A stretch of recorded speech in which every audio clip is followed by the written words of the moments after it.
Meu nome é Brenda, tenho 31 anos e, até o mês passado, eu estava vivendo a melhor vida possível como banqueira de investimento sênior em Manhattan. Minha carreira estava decolando depois de anos de ascensão, partindo das minhas raízes de classe média. Eu estava em Paris, literalmente assinando os papéis finais de uma aquisição de 10 milhões de dólares, quando meu telefone vibrou. Uma mensagem da minha mãe, com uma foto do meu precioso Porsche 911 GT3 azul cobalto, seguida pelas palavras que me embrulharam o estômago: a Vanessa precisava mais do dinheiro do que você precisava deste carro. Me conte de onde você está assistindo. Clique em curtir e inscreva-se para acompanhar enquanto eu revelo o que acontece quando a família traz sua confiança no filho de ouro. Aquele Porsche 911 GT3 não era apenas um carro para mim. Ele representava tudo o que eu havia conquistado desde que saí de nossa modesta casa no subúrbio de Connecticut. O exterior azul cobalto não era uma cor padrão de fábrica. Eu havia pago um valor extra por aquela pintura personalizada porque queria algo tão único quanto minha jornada. O interior de couro cheirava a conquista, e o roronar daquele motor boxer de 6 cilindros e 4 litros era a trilha sonora do meu sucesso conquistado com tanto esforço. Eu havia economizado durante 7 anos para comprar aquele carro. 7 anos de semanas de trabalho de 60 horas, férias canceladas e morando em um apartamento minúsculo enquanto meus colegas esbanjavam em coberturas em Manhattan. Ainda me lembro do dia em que entrei na concessionária, com o talão de cheques na mão, sem precisar de financiamento porque tinha feito tudo da maneira mais difícil. O vendedor pareceu surpreso quando eu, uma mulher de quase 30 anos, comprei um veículo de 140 mil dólares à vista. O carro foi minha primeira recompensa real. Crescendo em uma família onde o dinheiro era sempre curto, aprendi a priorizar as necessidades em detrimento dos desejos. Meus pais, Harold e Diane, eram professores do ensino médio que priorizavam a educação, mas não tinham condições de pagar a faculdade.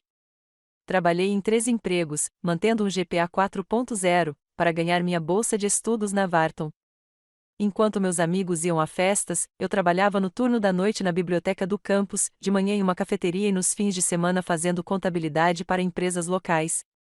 Meu caso de amor com aquele Porsche ia além do desejo materialista. Eu havia me filiado a um clube de apaixonados por carros, onde fiz alguns dos meus amigos mais próximos. Laura, minha melhor amiga, e eu fazíamos passeios de carro nos fins de semana pelas rodovias costeiras, deixando o ronco do motor ecoar contra os penhascos enquanto falávamos da vida, do trabalho e dos nossos sonhos. Esses passeios eram minha terapia, minha fuga do mundo de alta pressão dos bancos de investimento. Minha família, no entanto, nunca entendeu direito o que o carro significava para mim. Meus pais sempre deram tratamento preferencial à minha irmã mais nova, Vanessa. 4 anos mais nova que eu, aos 27 anos, Vanessa havia passado de um empreendimento fracassado para outro, uma boutique de roupas que fechou em 6 meses, uma joalheria online que nunca deu lucro, uma breve passagem como influenciadora digital que fracassou quando as marcas perceberam que suas taxas de engajamento eram abismais. Cada vez que Vanessa fracassava, meus pais amorteciam sua queda. Eles quitavam suas dívidas, a deixavam voltar para casa e financiavam seu próximo projeto de paixão sem questionar. Quando expressei preocupação com esse padrão, fui rotulada como invejosa e desmotivada. A ironia não passou despercebida. Eu nunca havia pedido um centavo a eles desde que entrei na faculdade, mas, de alguma forma, eu era egoísta. Nossos jantares em família frequentemente se transformavam em demonstrações das últimas ideias de Vanessa, com minhas conquistas profissionais sendo mencionadas apenas como uma reflexão tardia, se tanto. Ah, a Brenda foi promovida. Que legal! Você ouviu que a Vanessa está pensando em abrir um bar de smoothies orgânicos? Essa dinâmica existia desde que eu me lembrava, mas eu já tinha me conformado com ela, ou pelo menos era o que eu pensava. Mantive um relacionamento cordial com minha família enquanto construía minha própria vida de sucesso na cidade. Quando comprei o Porsche, meu pai riu. Parece um desperdício de dinheiro, disse ele, sem entender que, para mim, era a manifestação física de cada hora extra que eu havia trabalhado, de cada sacrifício que eu havia feito. Minha mãe simplesmente perguntou se eu estava me exibindo, como se o sucesso fosse algo a ser escondido em vez de celebrado.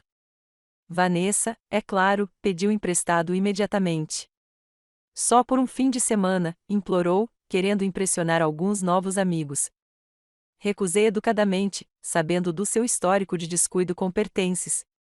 Isso resultou em uma semana de indiferença e comentários passivo-agressivos, tanto dela quanto da minha mãe, sobre como algumas pessoas não sabem compartilhar suas bênçãos. Apesar dessas tensões, eu amava minha família. Ligava semanalmente, visitava mensalmente e sempre me lembrava de aniversários e datas comemorativas com presentes atenciosos. Eu esperava que, com o tempo, eles reconhecessem e respeitassem a vida que eu havia construído para mim. Mal sabia eu que o desrespeito deles pelos meus limites logo cruzaria uma linha que eu jamais imaginei ser possível. A aquisição europeia levou meses para ser concretizada. Nossa empresa estava facilitando a compra de uma startup de tecnologia francesa por uma empresa americana. Um negócio de 10 milhões de dólares que, se bem-sucedido, quase certamente me levaria rapidamente a um cargo de vice-presidente. Aos 31 anos, isso me tornaria um dos vice-presidentes mais jovens da história da empresa. As negociações foram complexas, exigindo que eu passasse 3 semanas na Europa, principalmente em Paris, com viagens curtas a Amsterdã e Berlim para me reunir com as partes interessadas da subsidiária. Eu havia me preparado meticulosamente, aprendendo os principais termos comerciais franceses e estudando as patentes e o potencial da empresa de tecnologia até meus olhos arderem de tanto olhar para a tela do meu laptop. Meu prédio em Manhattan estava passando por reformas no sistema de segurança durante esse período, com empreiteiros entrando e saindo a qualquer hora. Não me sentindo confortável em deixar meu precioso Porsche na garagem subterrânea nessas circunstâncias, decidi guardá-lo na casa dos meus pais em Connecticut. Eles tinham uma garagem espaçosa para 2 carros, com o sedã do meu pai geralmente ocupando apenas uma vaga. A segunda vaga estava vazia desde que meu pai vendeu seu Mustang vintage anos antes. 2 dias antes da minha partida, dirigi o Porsche até a casa deles. O ronco familiar do motor entrando na garagem trouxe de volta lembranças de quando voltava da faculdade, embora naquela época eu estivesse dirigindo um Honda de 15 anos com um escapamento que anunciava minha chegada a 2 quarteirões de distância. Tem certeza de que aqui será seguro? Perguntei ao meu pai enquanto ele me ajudava a cobrir o carro com a capa personalizada.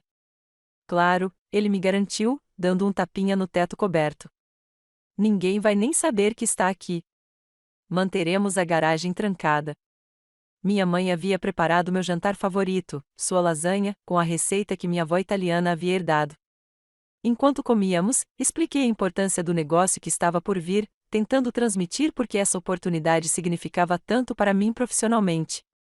Parece maravilhoso, querida, disse minha mãe, embora seus olhos continuassem se desviando para o relógio da cozinha. Mais tarde, eu perceberia que ela estava esperando a Vanessa chegar. Minha irmã entrou na metade do jantar, como de costume, fazendo uma entrada triunfal com roupas de grife que eu sabia que ela não podia pagar com a escassa renda do emprego de barista de meio período que havia aceitado após seu último fracasso empresarial. Meu Deus, aquele carro debaixo daquela capa na garagem é seu? Exclamou Vanessa, servindo-se da lasanha. Você precisa me deixar ver. Depois do jantar, relutantemente mostrei o Porsche a ela, removendo a capa para revelar a brilhante pintura azul cobalto. Os olhos de Vanessa se arregalaram. Isso deve ter custado uma fortuna, sussurrou ela, passando a mão pelo capô. Custou sim, respondi simplesmente. 7 anos economizando. Posso dirigir enquanto você estiver fora? Ela perguntou imediatamente. Não, Vanessa. Ninguém vai dirigir. Vai ficar coberto e trancado na garagem até eu voltar. Ela fez beicinho, me lançando o mesmo olhar que usava para conseguir o que queria desde a infância. Vamos, é só dar uma volta no quarteirão. Vou tomar muito cuidado.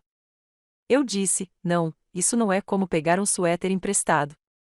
Este carro vale mais de 100 mil dólares. Meu pai pigarreou da porta da garagem. Sua irmã disse que não, Vanessa. Respeite a decisão dela. Fiquei momentaneamente atordoada com o apoio dele, mas grata. Mais tarde naquela noite, porém, ouvi-os conversando na cozinha quando pensaram que eu já tinha ido dormir. É ridículo ela ter um carro desses parado ali sem nem estar usando, dizia Vanessa. Ela sempre foi tão egoísta. O dinheiro é dela, o carro é dela, respondeu meu pai, embora seu tom carecesse de convicção. Mesmo assim, minha mãe interrompeu, família deve ajudar família. Ela sabe que você está com dificuldades para tirar seu novo negócio do papel. Eu deveria tê-los confrontado naquele momento. Deveria ter pegado minhas chaves e voltado para Manhattan, que se danasse o reforço de segurança. Mas eu não queria criar drama antes da minha grande viagem. E, tolamente, eu ainda confiava que meus pais respeitariam minha propriedade. Essa foi uma decisão da qual logo me arrependeria amargamente. Na manhã da minha partida, dei as instruções finais aos meus pais sobre o carro, verificar a pressão dos pneus mensalmente, ligá-lo uma vez por semana para manter a bateria carregada e o código do sistema de alarme. Meu pai concordou com a cabeça, fazendo anotações que eu acreditava demonstrarem seu comprometimento em cuidar do meu bem mais precioso. Quando meu Uber chegou para me levar ao aeroporto JFK, dei um abraço apertado nos meus pais e prometi levar lembranças de Paris. Vanessa estava notavelmente ausente, tendo ficado fora até tarde na noite anterior. Com um último olhar para a garagem onde meu Porsche estava, parti para o que eu acreditava ser a viagem que definiria minha carreira, felizmente alheio à traição que já estava se formando atrás de mim. Paris no início da primavera era tudo o que os filmes prometiam: café se espalhando pelas ruas de paralelepípedos, o Sena refletindo séculos de história e a Torre Eiffel pontuando o horizonte como um elegante ponto de exclamação. Mas eu mal via nada disso. Meus dias eram consumidos por reuniões em salas de conferência estéreis, almoços de trabalho onde eu beliscava saladas caras enquanto discutia projeções de mercado e noites passadas no meu quarto de hotel revisando propostas. A empresa americana TechVault foi representada por seu CFO, Richard Garrison, um homem intimidador de 60 anos, com óculos de aro de metal e reputação de acabar com negócios na última hora se os números não o satisfizessem.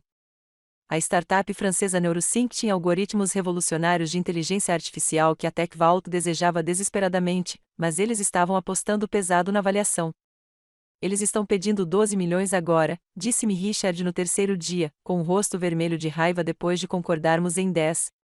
É por isso que odeio negócios europeus. Deixe-me falar com eles, ofereci.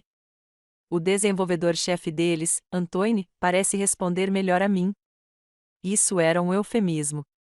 Antoine Maro, o brilhante, porém excêntrico, fundador da NeuroSync, simpatizou comigo depois que demonstrei interesse genuíno por sua tecnologia.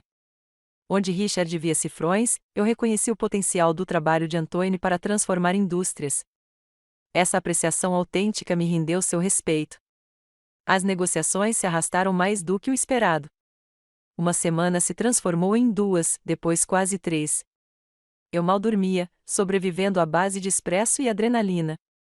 Meu chefe em Nova York enviava e-mails cada vez mais urgentes: a TechVault está ficando impaciente. Fechem este negócio ou talvez tenhamos que substituí-los. A pressão era esmagadora, mas eu prosperava sob ela.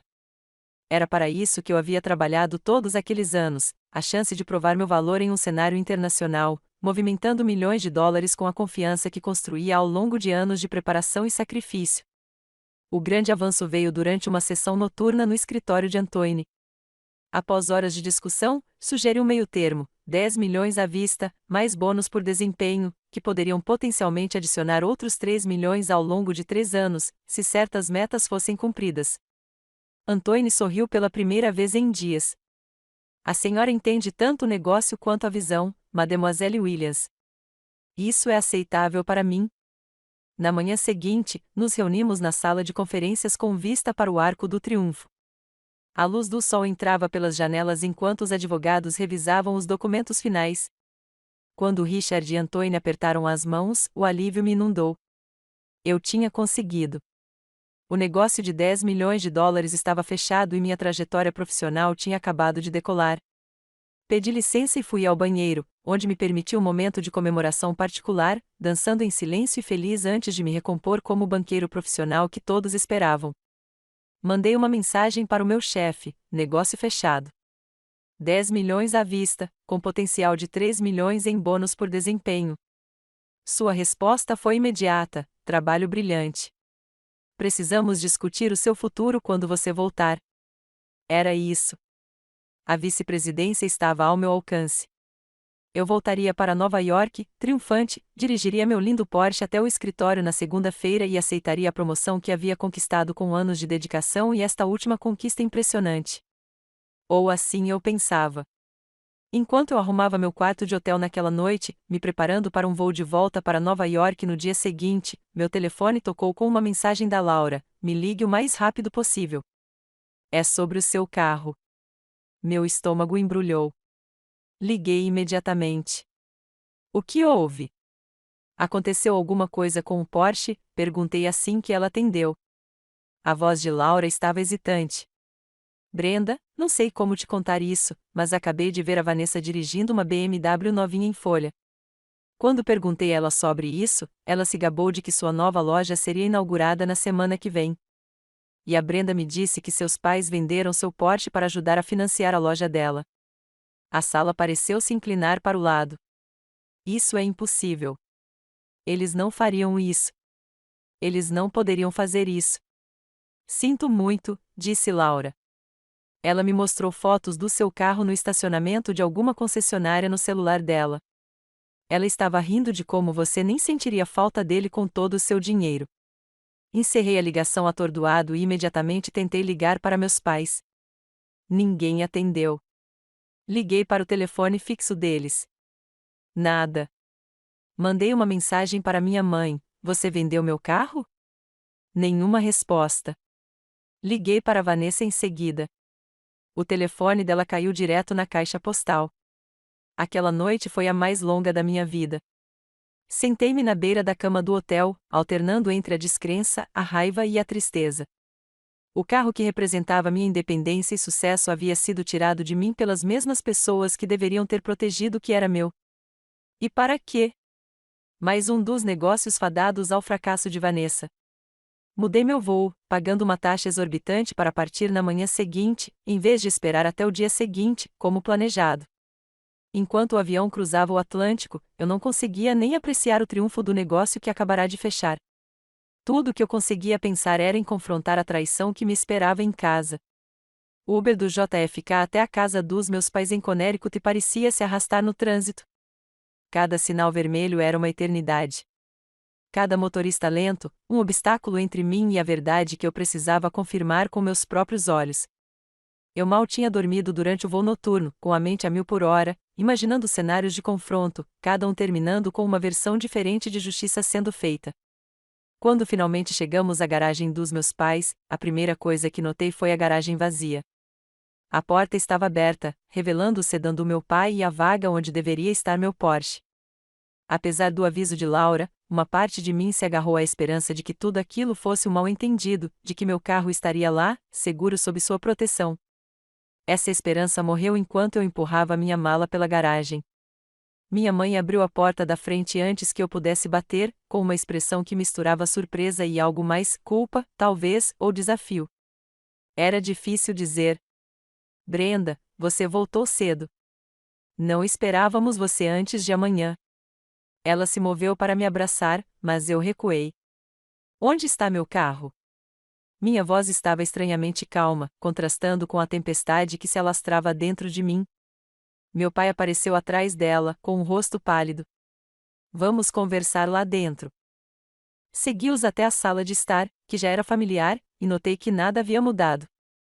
As mesmas fotos de família na lareira, o mesmo sofá gasto onde assistíamos a filmes juntos, o mesmo papel de parede que minha mãe escolhera 20 anos antes. Tudo era igual, exceto pela confiança fundamental que havia sido abalada.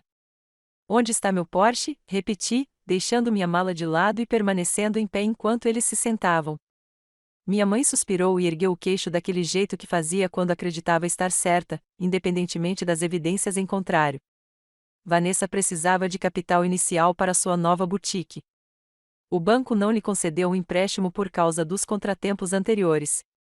Então, você vendeu meu carro. A calma na minha voz estava evaporando rapidamente. Sua irmã precisava mais do que você, afirmou minha mãe, como se isso justificasse um roubo de carro. Você tem uma carreira de sucesso. Pode comprar outro carro.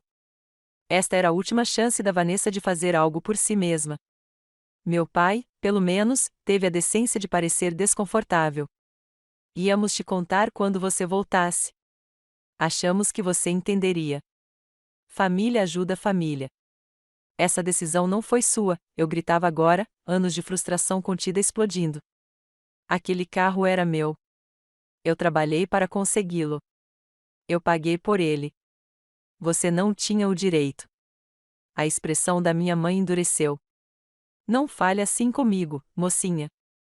Nós a criamos para não ser tão materialista. É só um carro. Só um carro, ri amargamente. Esse só um carro me custou US$ 140.000 e 7 anos de economia. Por quanto você o vendeu? Meu pai pigarreou. 85 mil. A concessionária disse que ele havia se desvalorizado, mesmo com a baixa quilometragem. Eu me senti fisicamente mal. Eles tinham praticamente doado meu carro, recebendo apenas 60% do seu valor, e eu sabia exatamente o porquê. Precisavam do dinheiro rapidamente, antes que eu voltasse e descobrisse o plano deles. Como vocês puderam fazer isso comigo? Minha voz falhou, a traição me cortando mais fundo do que eu imaginava ser possível. Antes que qualquer uma delas pudesse responder, a porta da frente se abriu novamente. Vanessa entrou, vestida com roupas novas e caras, o cabelo recém-arrumado. Ela congelou ao me ver. Ah, você voltou cedo. Sua surpresa rapidamente se transformou na inocência praticada que ela aperfeiçoara desde a infância. Mamãe e papai te contaram a novidade emocionante? Minha boutique abre na semana que vem. Vou chamá-la de Visão da Vanessa. Você vai ter que vir na grande inauguração.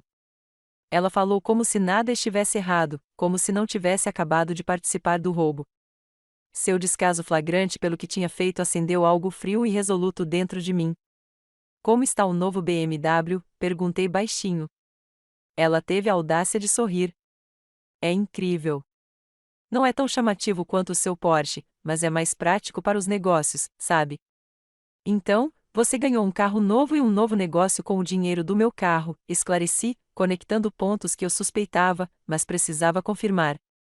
Minha mãe interrompeu, o carro era só parte dos custos iniciais. O espaço precisava de reforma, e ainda tem estoque, marketing. Levantei a mão, silenciando-a, olhei diretamente para Vanessa, que agora examinava as unhas como se aquela conversa a estivesse entediando.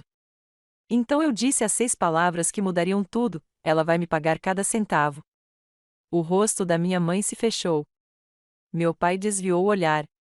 Vanessa levantou a cabeça de repente, sua expressão passando do tédio para a descrença. Você não pode estar falando sério, Vanessa zombou. Já está feito. O carro sumiu. Minha loja abre em 6 dias. Não me importa se abre amanhã, respondi, com a voz firme novamente, fria de determinação. Vocês me roubaram, todos vocês, e eu vou recuperar meu dinheiro, de um jeito ou de outro. Não seja dramática, disse minha mãe, com desdém. Ninguém roubou nada. Somos uma família. Compartilhamos. Compartilhar implica consentimento, retruquei. Eu nunca consenti com isso. Você se aproveitou da minha confiança e roubou meus bens, e agora haverá consequências. Vanessa revirou os olhos. O que você vai fazer? Processar a sua própria família? Peguei minha mala e me dirigi à porta. Na soleira, me virei para eles, essas pessoas que compartilhavam meu sangue, mas haviam traído minha confiança da maneira mais fundamental. Se necessário, sim. Eu fecho negócios multimilionários para viver.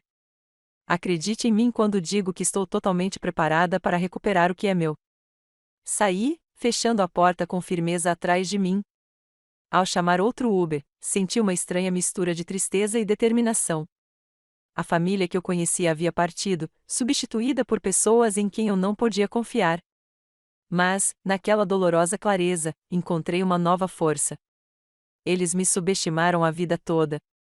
Estavam prestes a descobrir o quanto aquele erro custaria caro. Na manhã seguinte, acordei no meu apartamento em Manhattan, sentindo-me estranhamente calmo.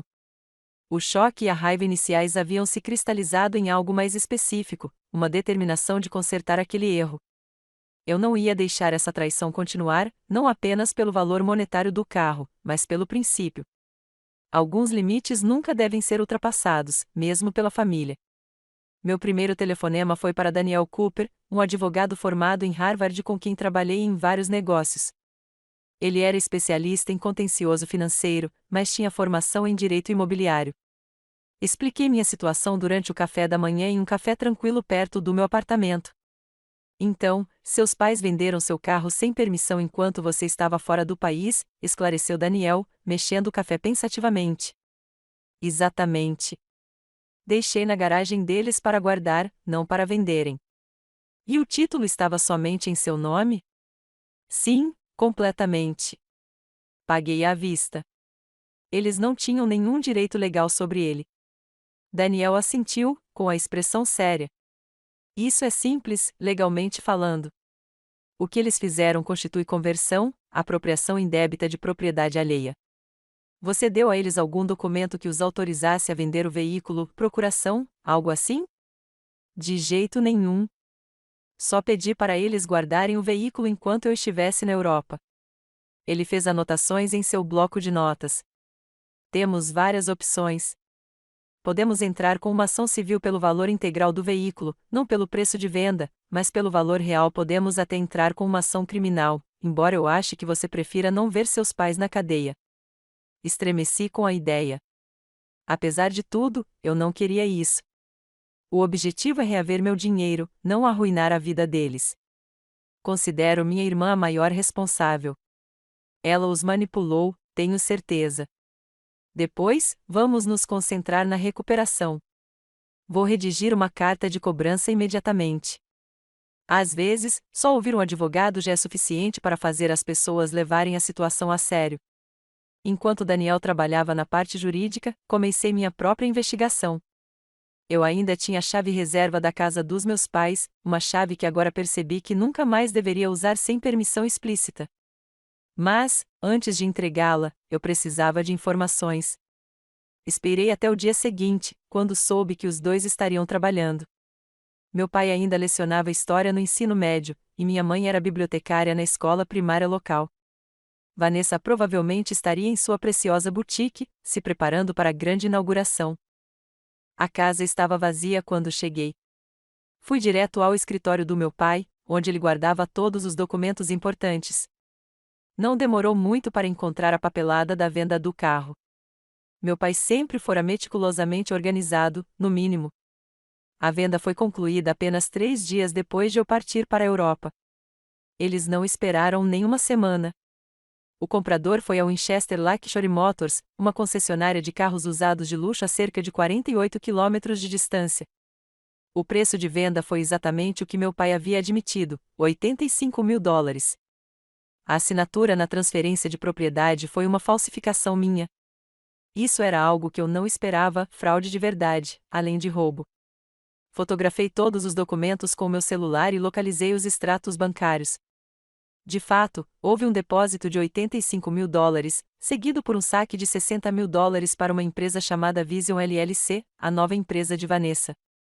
Os $25.000 restantes foram transferidos para a conta pessoal dela, provavelmente para o BMW. Antes de sair, verifiquei a agenda pessoal deles e notei que eles estavam planejando comparecer à inauguração da boutique da Vanessa no sábado. Eu também estaria lá, embora eles não soubessem disso de antemão. Em seguida, dirigi até o endereço listado no registro da Vision LLC, uma pequena loja em um shopping center de luxo a cerca de 20 minutos da casa dos meus pais. Do outro lado da rua, pude ver Vanessa orientando os funcionários que estavam organizando as vitrines de roupas. Uma placa de aparência profissional com os dizeres Vanessa's Vision estava pendurada acima da porta, com a grande inauguração no sábado em um banner abaixo. Tirei fotos da vitrine e liguei para Laura. Preciso de um favor, disse a ela. Você pode ir às compras na nova boutique da minha irmã na quinta-feira? Quero saber o que ela está vendendo, preços, estoque, qualquer coisa que você descobrir. Laura, amiga leal que era, concordou imediatamente. Serei sua espiã. Quer que eu use uma escuta, brincou. Só suas roupas normais servem, ri, a primeira risada de verdade que tive em dias. Com meu reconhecimento em andamento, encontrei-me novamente com Daniel para revisar a carta de cobrança que ele havia redigido. Estava perfeita, profissional, imparcial e absolutamente clara sobre as consequências legais caso minha família não fizesse a restituição. Incluía a assinatura falsificada como uma questão à parte, explicou Daniel. Isso eleva o caso de uma disputa familiar a uma potencial fraude criminal. Deve chamar a atenção deles. Quando enviamos? Perguntei. Recomendo esperar até que você os confronte pessoalmente. Dê a eles uma chance de resolver isso sem ação judicial. Se recusarem, enviamos no mesmo dia. Pessoas como sua irmã, arrogantes e acostumadas a fazer as coisas do seu jeito, muitas vezes precisam ver que você está falando sério antes de recuarem. Assenti, concordando com a avaliação dele. Tem mais uma coisa que preciso saber. O carro em si, podemos recuperá-lo? Daniel suspirou. Infelizmente, se ele foi vendido para um terceiro que o comprou de boa fé, isso complica as coisas. Mas a concessionária pode ainda tê-lo. Quer que eu verifique? Por favor. Não foi apenas um meio de transporte para mim. Significou alguma coisa. Enquanto Daniel perguntava sobre o carro, Laura ligou com seu relatório da loja de Vanessa. São só imitações de grifes superfaturadas, disse ela. Ela está cobrando preços de boutique por qualidade de atacado. E olha só, ela só tem os 30 itens na loja inteira. Parece que está meio vazio. Ah, e eu a ouvi discutindo com um vendedor sobre as condições de pagamento. Parece que ela já está com problemas de fluxo de caixa. Isso confirmou o que eu suspeitava. Vanessa não tinha um plano de negócios, apenas uma vaga ideia de ser dona de uma boutique sem entender a economia envolvida. Os $85.000 do meu carro desapareceriam em meses, talvez semanas, sem nada para mostrar. Meu último preparo foi contratar um investigador particular para documentar os hábitos de consumo de Vanessa. Ele levou apenas 3 dias para apresentar um relatório contundente. Nas 2 semanas desde que recebeu o dinheiro do meu carro, Vanessa, primeiro, deu entrada no BMW e, segundo, alugou o espaço da loja por um preço acima do mercado e, terceiro, fez uma viagem de negócios para Nova York, que consistiu principalmente em compras e baladas, e quarto, comprou roupas, sapatos e bolsas de grife para si mesma sob o pretexto de pesquisa, quinto, contratou um decorador de interiores para seu apartamento. Menos de 20% do dinheiro foi efetivamente destinado ao estoque da loja. O restante estava sendo desperdiçado em seu estilo de vida e projetos de vaidade. Munida dessas informações e dos preparativos legais de Daniel, eu estava pronta para o confronto. A inauguração da boutique seria amanhã, e eu estaria lá não como a irmã solidária que Vanessa poderia desejar, mas como a legítima dona do dinheiro que ela estava gastando de forma tão descuidada.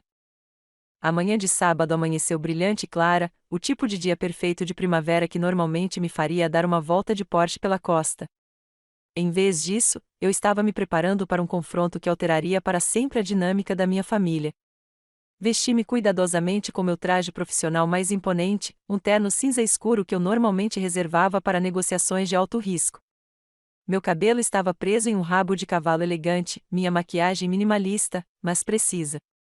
Eu queria parecer profissional, não emotiva. Afinal, agora era um assunto de negócios. A inauguração estava marcada para as 10 horas. Cheguei às 9h45 e estacionei do outro lado da rua para observar. Uma pequena multidão se reunia, a maioria amigos dos meus pais e o que parecia ser o círculo social da Vanessa. Meus pais estavam orgulhosos perto da entrada, minha mãe tirando fotos, enquanto meu pai conversava com os colegas. Precisamente às 10 horas, Vanessa saiu da loja, usando um vestido de grife que reconheci como custando mais de $3.000, outra compra cortesia do meu Porsche, sem dúvida. Ela fez um breve discurso sobre seguir sonhos e correr riscos, depois cortou uma fita sob aplausos entusiasmados. Esperei até que a maioria dos presentes entrasse na loja e atravessei a rua.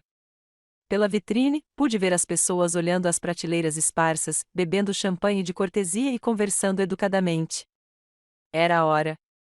A campainha acima da porta tocou quando entrei. Minha mãe me viu primeiro, com um sorriso vacilante. Ela cutucou meu pai, que se virou, com uma expressão imediatamente cautelosa. Vanessa estava descrevendo um vestido para uma mulher mais velha, de costas para a porta. Quando a conversa ao redor se acalmou, ela se virou e arregalou os olhos ao me ver. Brenda, você veio? Ela se recuperou rapidamente, exibindo um sorriso radiante. Pessoal, está é a minha irmã bem-sucedida de quem falei. Várias pessoas acenaram educadamente em minha direção. Dei um sorriso fraco e então falei com uma voz clara e envolvente. Preciso falar com minha família em particular, por favor. Vanessa riu nervosamente. Não dá para esperar? Estamos no meio da inauguração. Não, não pode esperar. Isso não vai demorar muito. Meu pai, sempre evitando cenas públicas, gesticulou em direção à sala dos fundos. Vamos entrar no escritório. Assim que a porta se fechou atrás de nós, o fingimento desapareceu. Minha mãe cruzou os braços na defensiva, enquanto Vanessa revirava os olhos. Meu pai parecia simplesmente cansado. Você sabe mesmo como estragar um dia especial, disparou Vanessa. O que é tão importante que não podia esperar? Coloquei minha maleta na escrivaninha e peguei uma pasta. Estou investigando o que aconteceu com o meu carro. Sei de tudo. A venda para o Winchester Lakeshore Motors, a assinatura falsificada na transferência de propriedade, a distribuição de fundos para a Vision LLC e a conta pessoal da Vanessa. Meu pai empalideceu. Como você? Isso não importa, interrompi. O que importa é o que acontece depois. Estou lhe dando uma oportunidade de consertar isso antes que eu entre com uma ação judicial. Minha mãe zombou. Uma ação judicial contra sua própria família? Você não entraria. Retirei a carta de cobrança da pasta. Tenho uma carta de cobrança preparada pelo meu advogado. Ela descreve o caso de conversão de propriedade, fraude e falsificação. Exige a restituição integral de $140 mil, o valor real do meu carro, não o preço com desconto pelo qual você o vendeu. Isso é ridículo, Vanessa gaguejou. Eu não tenho esse dinheiro. Eu investi no negócio. Na verdade, não investiu, retruquei, pegando o relatório do investigador particular. De acordo com os registros financeiros, apenas cerca de $17 mil foram para o estoque real. O resto pagou seu BMW, suas compras e seu decorador. Meu pai pegou o relatório e o examinou com crescente consternação. Vanessa, você disse que o dinheiro era para o negócio. É o meu negócio, ela gritou. Ter uma boa aparência faz parte do negócio. Minha mãe tentou uma abordagem diferente. Brenda, seja razoável. Mesmo que o que você esteja dizendo seja verdade, não pode esperar que a Vanessa consiga esse dinheiro da noite para o dia. A boutique acabou de abrir. Não sou irracional, respondi friamente. Estou disposta a aceitar um plano de pagamento, com juros, é claro, como qualquer outro empréstimo. Ou Vanessa pode vender o negócio e o BMW e me pagar imediatamente. Vender o negócio depois de todo esse trabalho? Nunca. Vanessa estava quase histérica agora. Então, vou entrar com um processo na segunda de manhã. A polícia também vai se interessar pela falsificação. Meu pai levantou a cabeça de repente. Polícia? Brenda, você não pode estar falando sério. Quem falsificou minha assinatura? Perguntei, embora já suspeitasse. Depois de um longo silêncio, os ombros do meu pai caíram. Falsifiquei. O negociante exigiu a assinatura do titular do título, e pensei que poderíamos explicar isso a você mais tarde, para que você entendesse quando visse o sucesso que a boutique da Vanessa faria.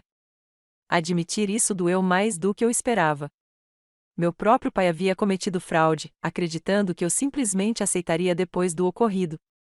Pai, o que você fez foi ilegal. O que todos vocês fizeram foi errado em todos os níveis.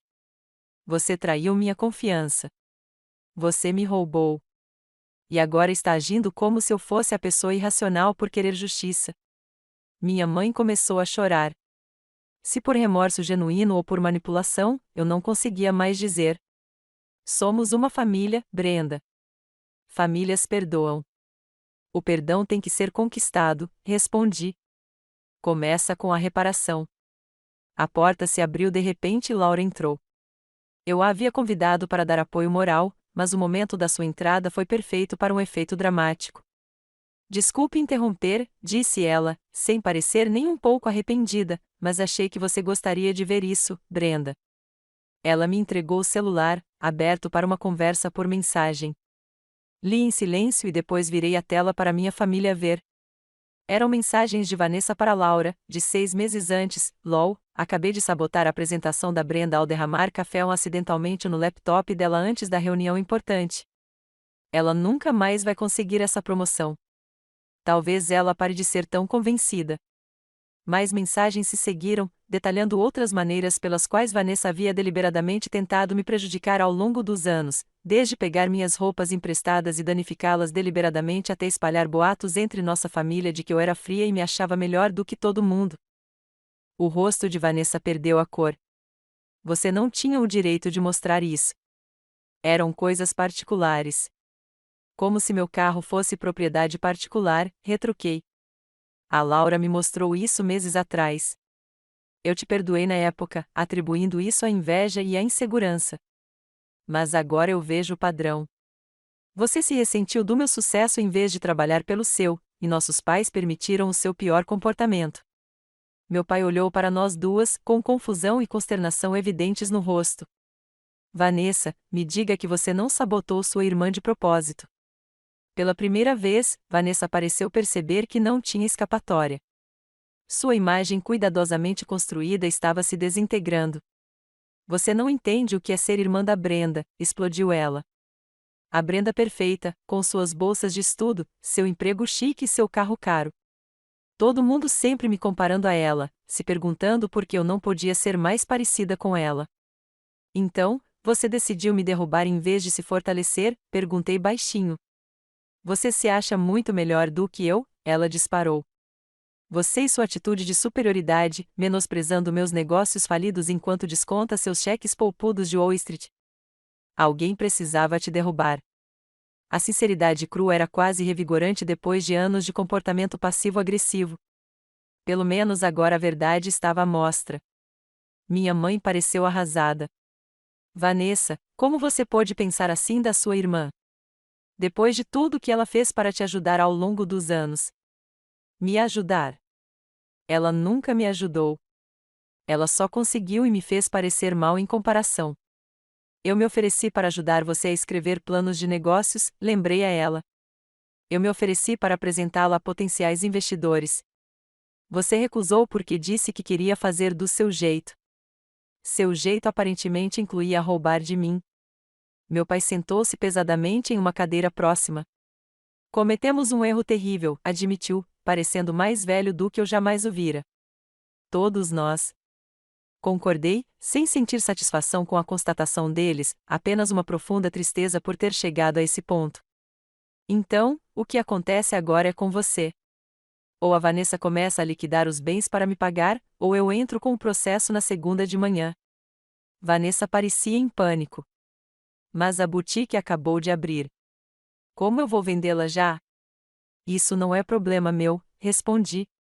Você deveria ter pensado nisso antes de roubar meu carro. A sala ficou em silêncio enquanto a realidade da situação se aprofundava. Minha família havia ultrapassado um limite e agora enfrentava consequências que jamais haviam previsto. A imagem perfeita que tinham de si mesmos, pais amorosos, filha incompreendida com potencial, foi destruída, substituída pela dura verdade de que haviam permitido o direito de ser o que era até que ele se transformasse em criminalidade.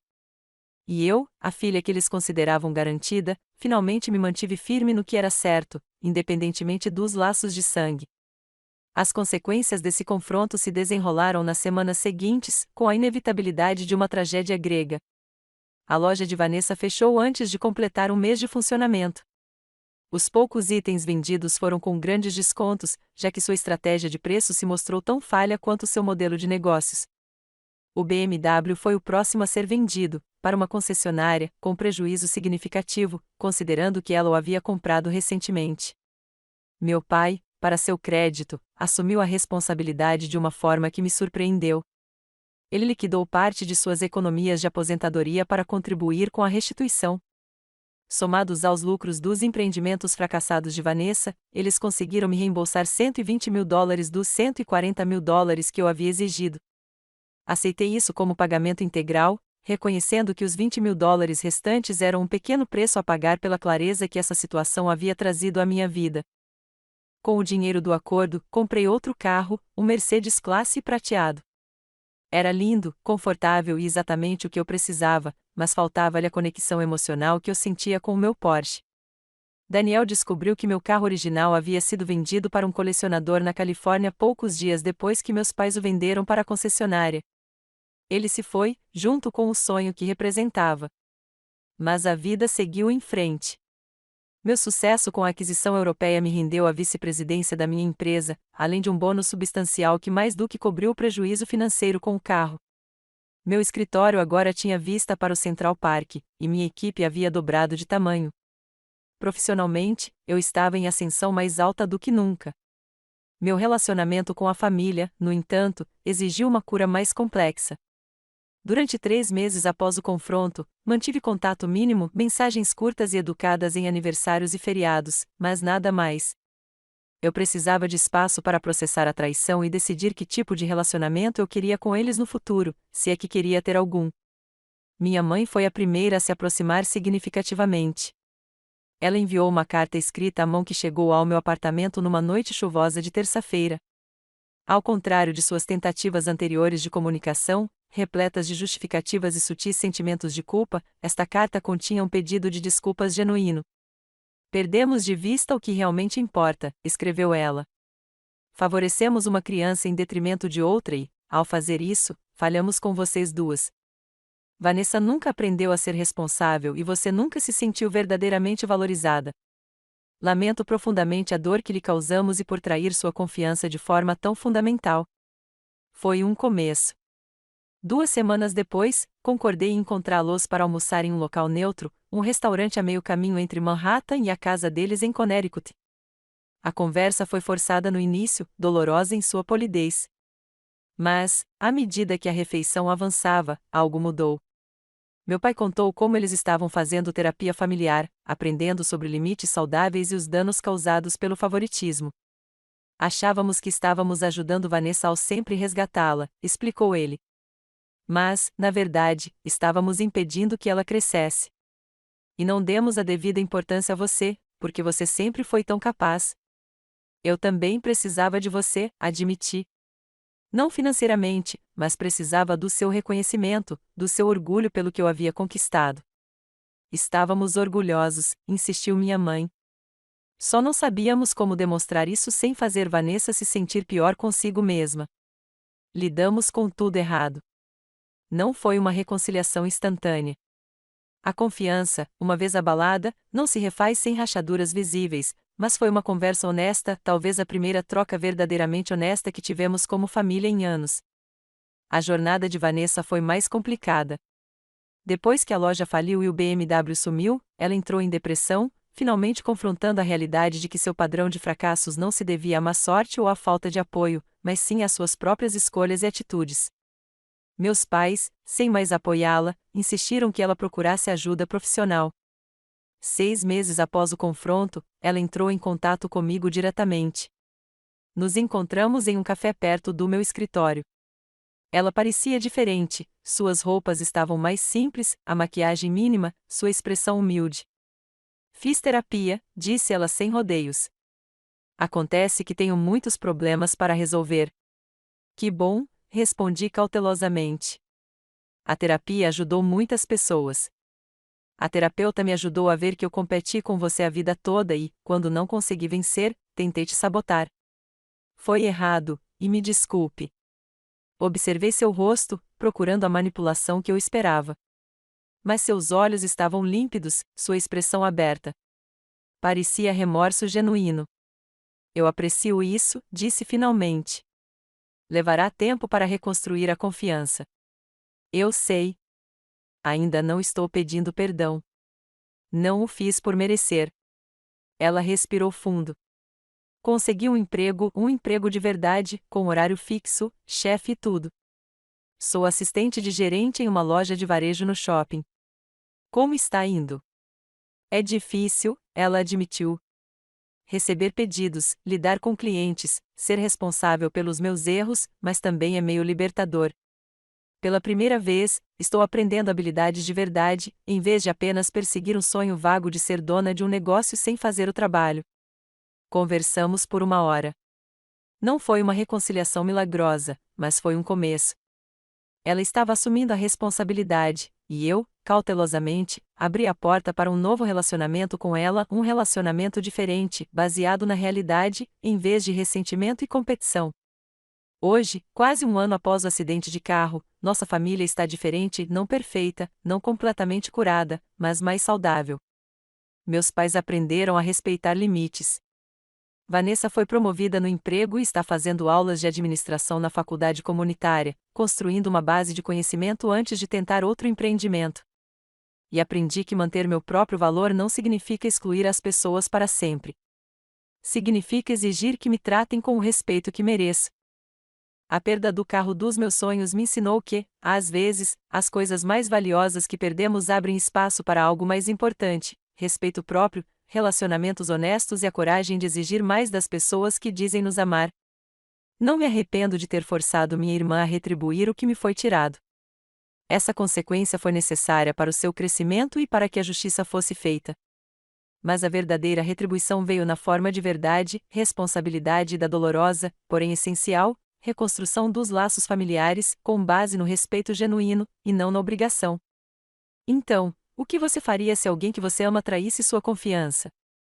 Você se manteria firme como eu, ou deixaria passar para manter a paz? Adoraria saber sua opinião nos comentários. Se esta história ressoou com você, clique em curtir e inscreva-se para ouvir mais histórias sobre como estabelecer limites e encontrar força após a traição. Compartilhe isso com alguém que talvez precise ouvir que não há problema em se defender, mesmo contra a família. Obrigada por ouvir minha jornada e lembre-se, às vezes, as escolhas mais difíceis levam à cura mais profunda.